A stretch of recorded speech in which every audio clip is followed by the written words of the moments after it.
Hello everybody, it's Dante here.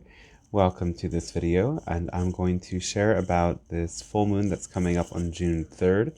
It's 11 p.m. in the US East Coast, so that'll be way early morning on June 4th for people in Europe. The full moon energy comes in to bring in light and help us expand.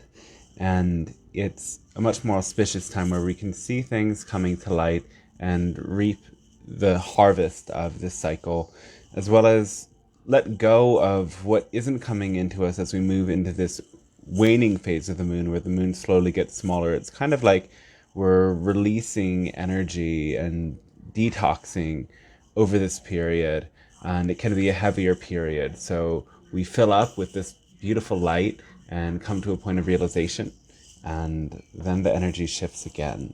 What will this full moon bring culmination in? So let's dive in, and I will talk about it in the Western and in the Vedic system a bit, and I might have a chance to look at a couple of personal charts at the end. So we have the moon in Sagittarius in the Western chart at 13 degrees of Sagittarius. That means the sun is the opposite in Gemini. And Sagittarius is a very spiritual sign that's about our spiritual interconnection. It's an intuitive sign. It's an adventurous sign. So some of these qualities might be activated. Sagittarius and Gemini are on this axis of knowledge and learning, so they have a more kind of intellectual, or not always intellectual, but experience-oriented energy that's teaching us how to integrate information and share information. So Sagittarius can sometimes bring in a very spiritual energy or an adventurous energy. Oftentimes people associate Sagittarius with a wild energy.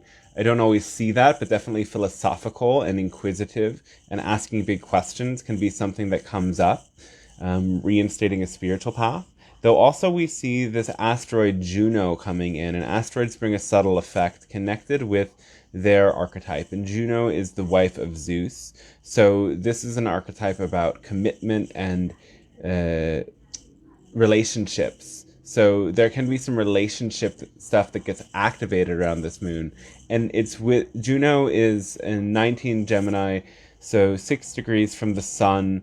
And Gemini is about exchanges of information and energy and diversions and dating and fun things. And there can be a very active sort of energy that comes in when Juno's in Gemini. And Juno wants to really exchange a lot of information within that relationship dynamic.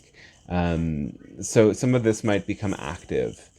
Are there other serious aspects on the full moon? We have Saturn aspecting the full moon from his place in Pisces. Saturn casting a square aspect onto the moon.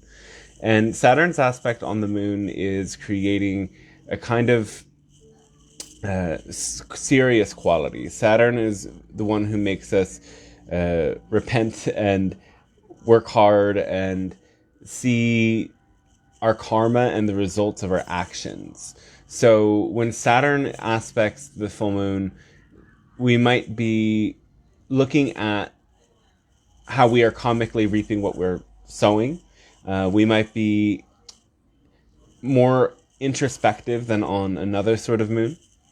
And it can be a good time to do sort of efforts of releasing ourselves from that suffering, because Saturn is always connected with our suffering. The full moon doesn't have any other... the full moon does have the aspect, a trine aspect of Mars. And when we see the Vedic chart, we see a lot of Mars energy with this full moon. So I'll say ahead of time that there's a strong energy of doing and creating a lot that might become activated with this full moon that we see through this Mars aspect here. And then when we look to Mars, we see Mars is in Leo with Pallas and Black Moon Lilith.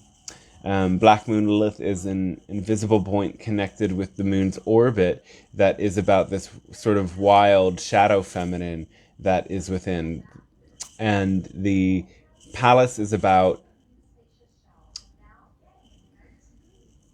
Pallas is about strategizing, and it's sort of this more strategic component of the mind. Pallas is a goddess of war, also very connected with Mars. So with Black Moon Lilith, Mars becomes a little bit more unhinged. And all of this energy also influences Venus as well. Mars and Venus come together. Mars and Venus coming together can be a sort of wild sexuality. It can bring dynamism into relationships. Venus hasn't quite shifted signs yet to be exactly with Mars, but it's very close. And all of these planets are also then getting this square aspect from Rahu and from Jupiter. And Rahu is also known as the north node of the moon.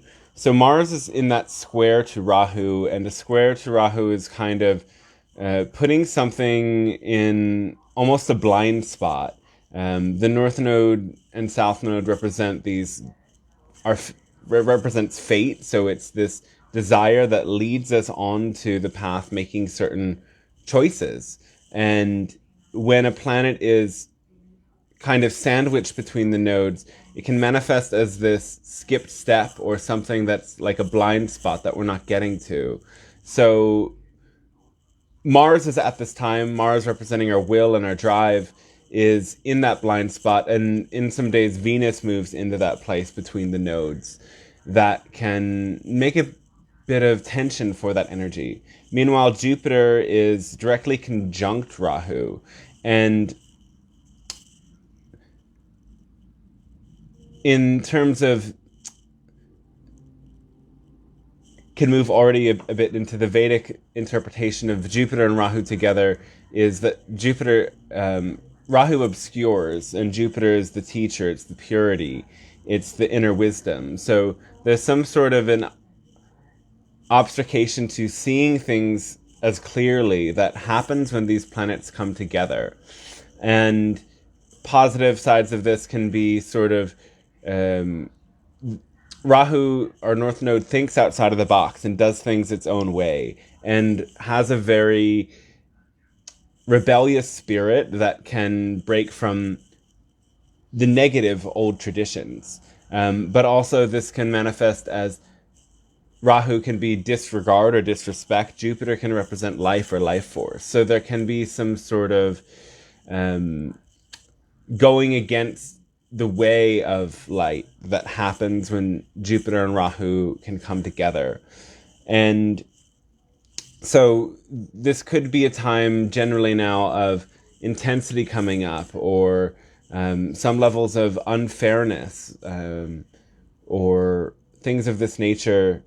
Lack of respect for life can manifest in the collective, or it can manifest in our own lives, of really being challenged to make the right decision and come from a place of purity in the decisions we make, because there is that sort of shadow being cast on Jupiter, who is this guiding planet and the most important planet of ancient astrology.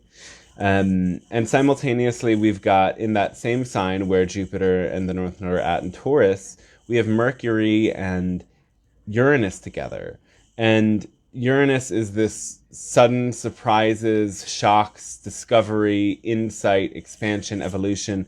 And Mercury is our thinking, our logical mind. It's our words, our speech. It's our communications and exchanges of information and transactions and business. So when these things come together, there can be, first of all, big insight that comes in, because Uranus is unexpected or revelatory, then Mercury information and thoughts, changing our thoughts, changing the way we think. It's this sort of epiphany or download moment where we're getting this information to make big changes. And following that, it can also be big changes in our trade and commerce and our relationships and communications. Communication can feel a little bit more challenged at times, or there might be this sort of, again, Uranus's sudden utterances of words that didn't come out the way that was intended. And Mercury is a fast-moving planet. This influence won't be around for long, but we will feel it at the time of the full moon. So if we look onto the Vedic chart now to see a different take on what's going on with this full moon, and why did the chart totally reset to what it wasn't supposed to be? That's not a problem. I'm just going to input the information again. And while I'm doing that, it's always a good time to mention that if you want to see how this impacts your life based upon the interaction with your chart, I'm available for readings and can make myself available for shorter readings around the time of the full moon as well. Okay, so looking at the Vedic chart, we see, so in Vedic, using the sidereal zodiac, everything's 24 degrees behind, everything will be in different signs. In this, the moon is in Scorpio, and every planet has a sign of fall and the sign of exaltation. The fall is sort of where the planet has more of its negative qualities coming to light. And so the moon is at fall in Scorpio, Scorpio being this mysterious, dark, occult sign, and the moon being that sensitive heart and mind, our very emotional feeling nature that is, when cast in the darkness and uncertainty of Scorpio, is feeling extremely sensitive. And so this can be a moon of yes, feeling greater sensitivity. We see that also with the Saturn influence on the moon in both Western and Vedic systems. Saturn is aspecting the moon, and so Saturn is again creating that sense of sort of isolation or separation that could be pronounced here. But Saturn also then lets us, when Saturn comes in, a positive Saturn is again cutting away or breaking free from those things, or getting serious about what really matters to you. It's a very Saturnian quality. And the moon is also in this exchange with Mars. So Mars is in the moon sign. Mars transiting through that sign of Cancer, which is another planet in its fall. And so these planets are exchanging between their fall, their detriment sign. And that brings in definitely a heavy energy to both of these planets. You could say there's a certain strength that comes that they are exchanging, and it brings out the positive sides of this Moon-Mars combination, which is having incredible levels of energy, high energy level, high ambition, high drive. Mars and Moon together is really great for business and really great for starting projects. And this could be a good full moon to bring a lot of energy into your business or into your creative projects or things that you really want to make progress with in your life. Now, Venus is also there, so that brings in a sort of artistic quality to it. There can be an artistic, creative, sensual, or sexual way that this energy of the high passion between Moon and Mars is expressing. However, I am going to think that some of those oversensitivity components that happen when Moon or Mars are in their detriment might come up. Moon in Scorpio or Mars in Cancer is very oversensitive. It can be passive-aggressive. It can be projecting unsafety into situations or projecting bad behavior onto other people because of its own paranoia or suspicion. So it's important to really make sure you don't make assumptions at this time, because the mind can be activated in ways that project insecurity and say, oh no, this situation isn't safe. Oh no, something's going wrong here. Or this person's doing something that you don't really know that they're doing it. But Moon in Scorpio and Mars in Cancer love to think those things. And so we also see that Jupiter, Rahu, and Mercury are all together in that sign of Aries. There's a lot of planets in the sign of Aries. So that's, it's a lot of information going on in the head for everybody. Aries represents the head and the thoughts. So with 3 planets there, it's a very active mind. And again, Rahu is casting the shadows on Jupiter, the wisdom, and Mercury is getting involved in there as well. Mercury and Jupiter together is traditionally a really good combination for teaching and learning. So this could be a time where there's a lot of progress made with either teaching students or being a student and growing in that way. But again, Mercury is a fast mover, so that transit won't be present for too long, but we will see that Jupiter-Rahu thing carry out for another 6 months at least. Is there anything else really significant at play here? So I think I'll leave it there for today. And just mention, taking back that, going back to the Western approach for a moment where we see the outer planets like Pluto involved.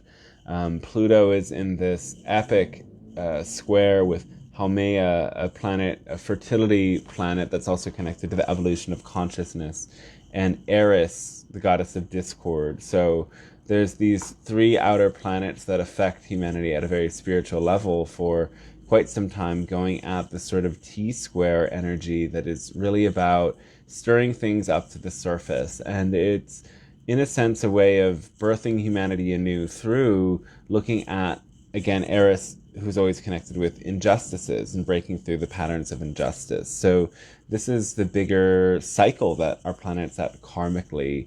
And of course, it's going to set a background to not just this full moon, but all of the full moons in this time that we're seeing that energy at work. So this was just a quick one to give you some insight into this full moon and learn how to work with it. Know that, yes, it's a time of great sensitivity, but it's also a time where there's a lot of potential to move and release energy and to step into a new version of yourself, to restoke some of your ambitions and really bring the focus to what matters most in your life and in your relationships. So I hope this has been helpful for you. And if it has, please like and give it a share. And if you want to dive deeper into an astrology reading, I'm really available and would love to connect with you then. You can find out more about what I offer on dantestarshine.com and look forward to connecting when we do. Hope you have a fantastic day and much love, many blessings. Peace out.